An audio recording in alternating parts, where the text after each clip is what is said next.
All right, the last big piece here is really what's happening with the HD interface. So what is the HD interface? So if we look, this is going to be the HD interface in this system.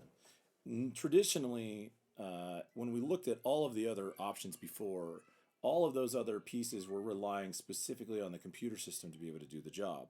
But now all of a sudden, we're going to move each and every one of these elements onto the HD interface in terms of responsibility. So that includes the HD plugins, the virtual instruments, the I/O for the HD interface itself, and buffering. And what we're going to move them to is we're going to move them to RAM on the HD interface, and we're going to move them to some CPU DSP processing on the interface itself.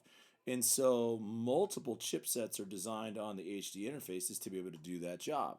Now all of a sudden, the only responsibility for the computer system is to focus on operating the DAW, and then all of a sudden the HD interface gets to take the bulk of the work for everything else, making a pretty fluid HD system.